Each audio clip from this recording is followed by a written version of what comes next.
Well, hello, my friends. Thank you for joining me for Hope for Your Heart. I've been beginning to broadcast this week talking about grieving.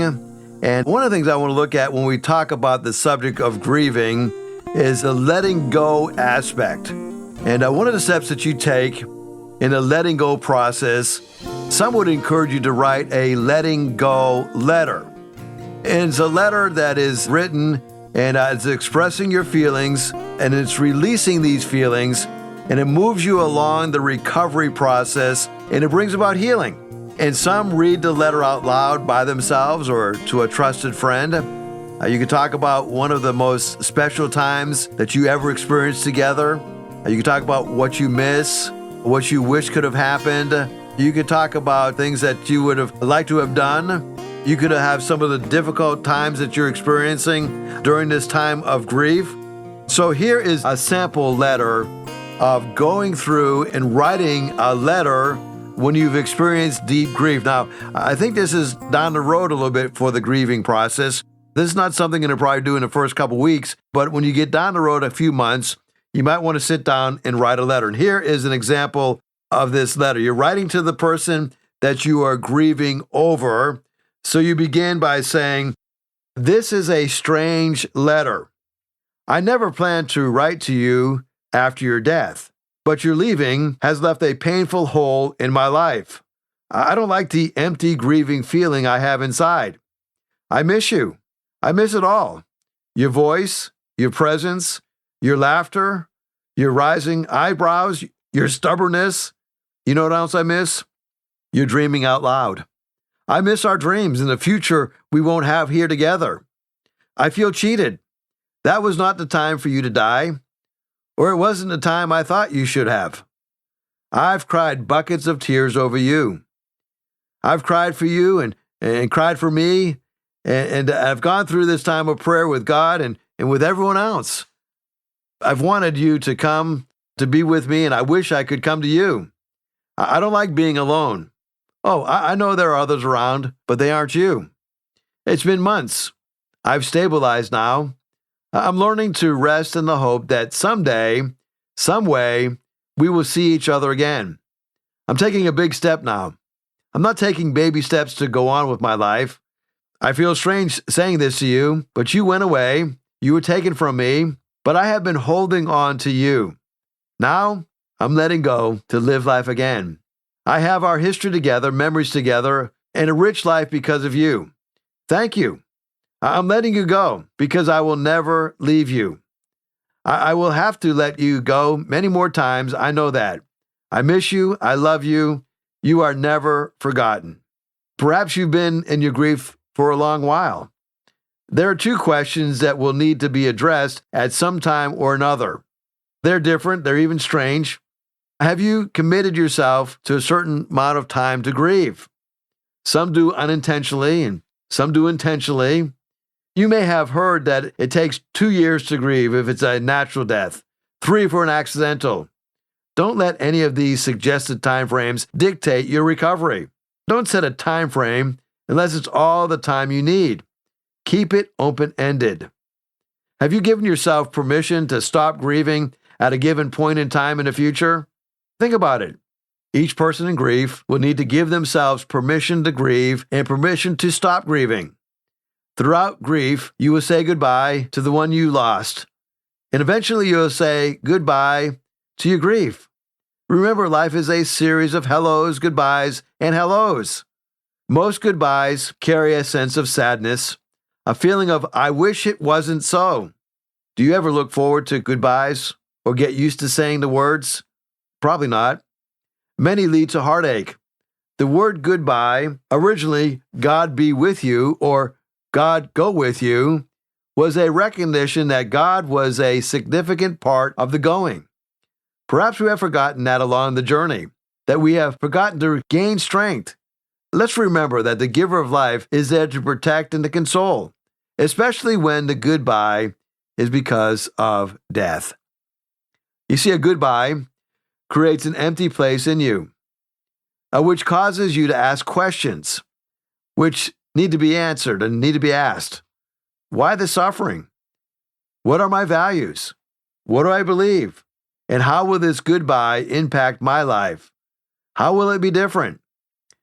One author who wrote the book, Praying Our Goodbyes, said, "We all need to learn to say goodbye. Acknowledge the pain that is there for us so that we can eventually move on to another hello. When we learn to say goodbye, we truly learn how to say to ourselves and to others, 'Go, God be with you. I entrust you to God. The God of strength, courage, and comfort. Hope, love is with you.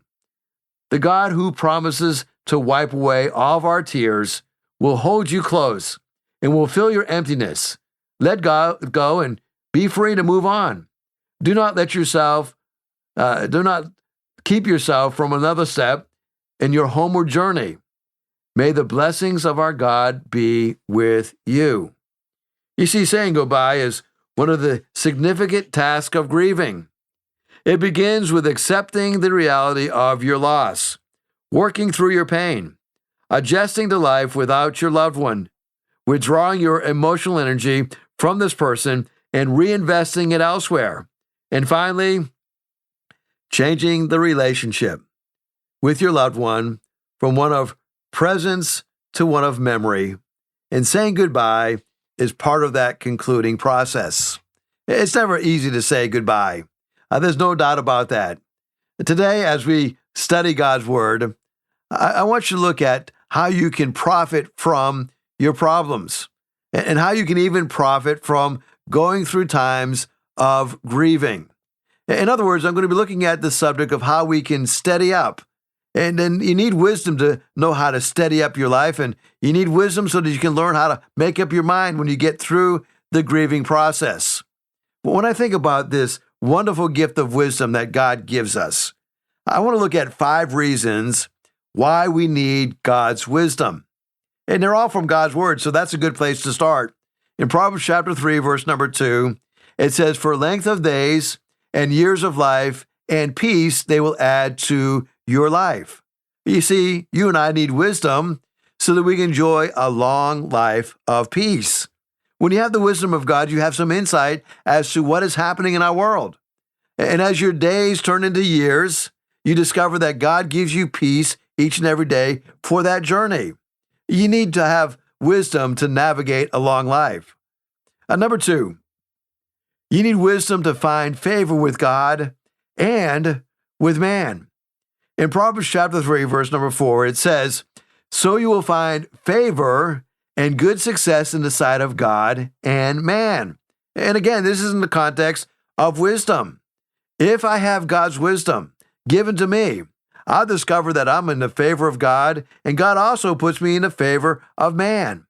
Joseph was given favor in the eyes of Pharaoh. Moses was also given favor in the eyes of Pharaoh. You see, God has a way of working things out when we gain his wisdom.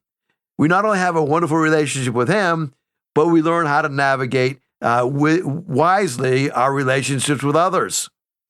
You see, you also need wisdom for your health.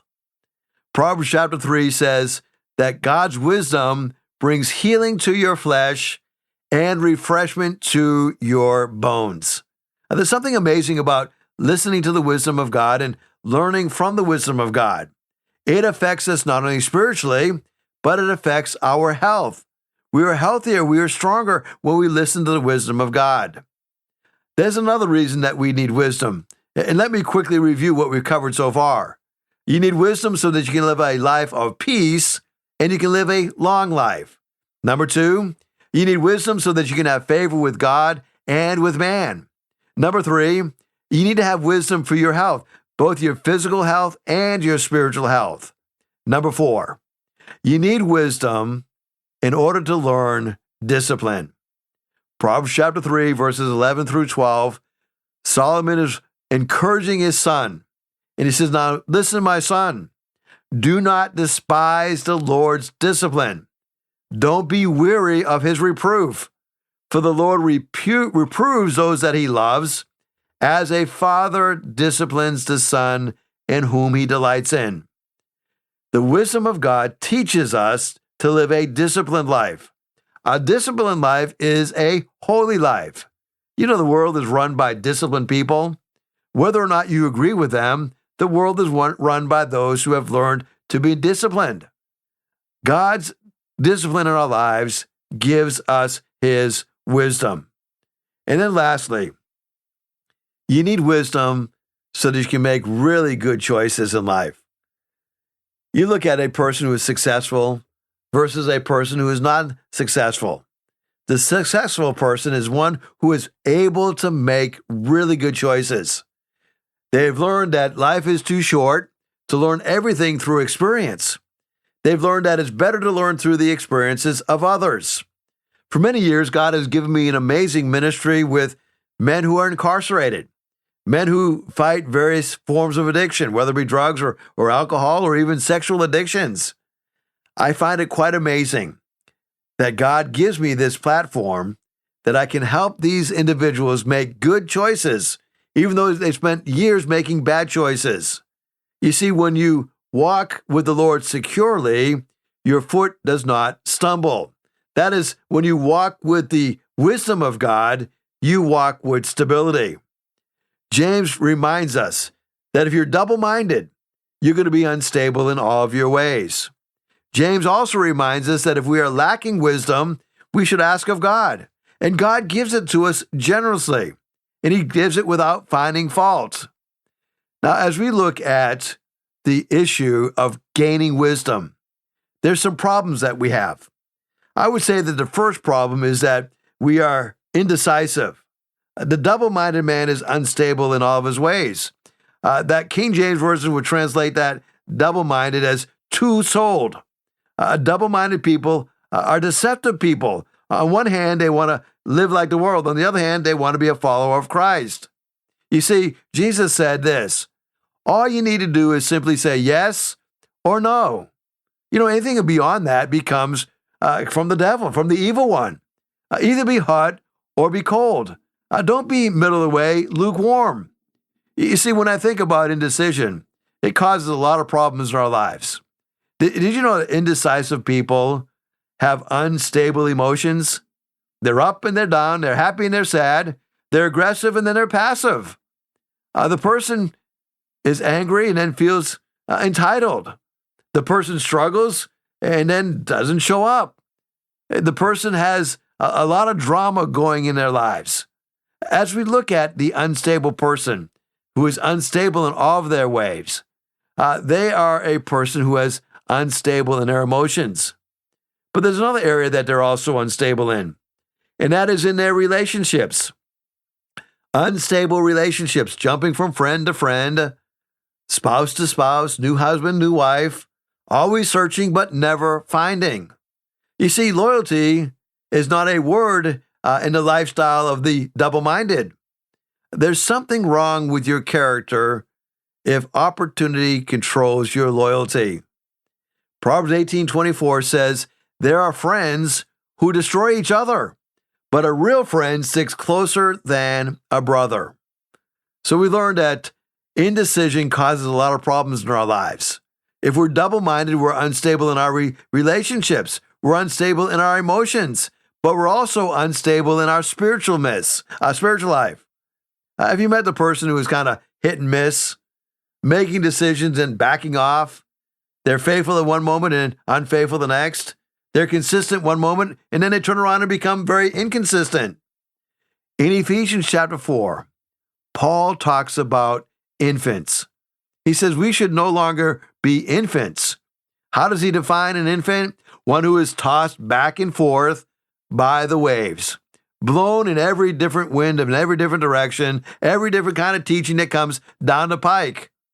They are driven, tossed, and fro. That is an example of an infant. If you want to be stable in your life, you've got to learn to be a decisive person. There's another problem that gets in the way, and that is, how do we get this wisdom? What is the prescription? If I get wisdom, what do I get? I get stability. Isaiah 33:6 says, he will be the sure foundation for your times, a rich store of salvation, and wisdom and knowledge. The fear of the Lord is the key to this treasure. Now, James gives us 3 simple steps, practical steps. Now, as you look at making a decision and being a person that's very decisive, have you ever heard the story of the young Zode? Yeah, the young Zode who came and he had 2 sides in the fork in the road. He looked one way and then he looked the other way too. So the Zode had to make up his mind what to do. He said, if I go to the one place, that place, it might be too hot. So how will I know it if I like it or not? On the other hand, I'll feel such a fool if I go to the place and find it too cool. So place number 1 may be the best. And he started to go. And then he stopped and he said, on the other hand, though, though, play it safe, cried the Zoe. I'm no dunce. I'm simply starting off to both places at once. And that's how the Zode, who would not take a chance, got no place at all, but with a split in his pants, not being able to make a decision. Well, here's 3 simple, practical steps that James gives us to help us make decisions. Number 1, you got to admit something. Many will admit they're not stable, but few will admit they are struggling with stupidity. If any of you lack wisdom, okay, Lord, I don't know the answer. I admit I don't know the answer. You know the definition of wisdom? The Greek word sophia means knowledge that is put into practice. I cannot put into practice something that I do not know. A wise person not only knows something, but puts it into practice. Now, when pride comes in, then comes disgrace. But with humility comes wisdom. So this first step, Lord, I lack wisdom.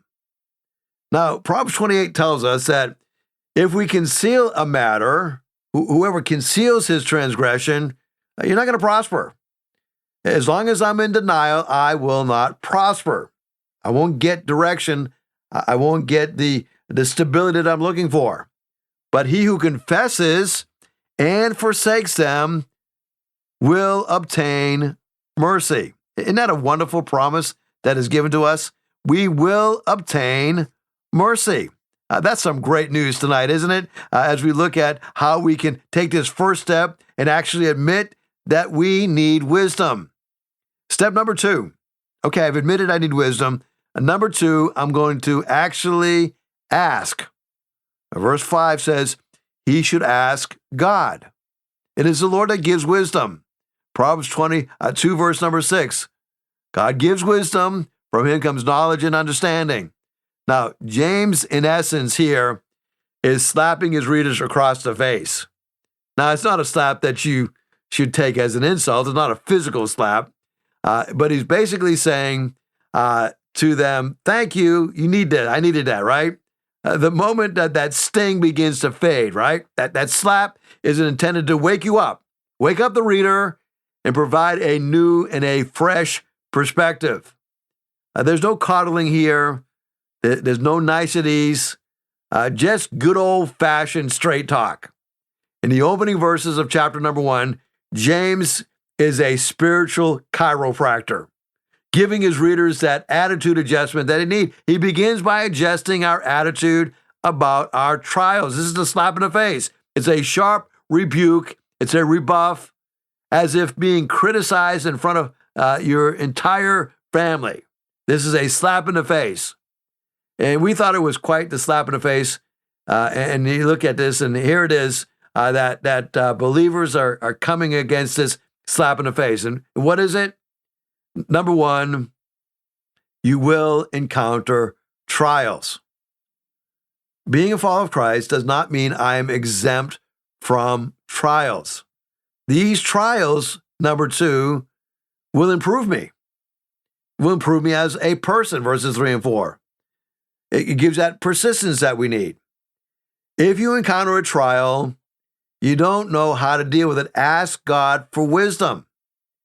You will only receive wisdom if you ask of God. You see, we can have calm delight when trials come. How? Because in these trials, God is making you his masterpiece.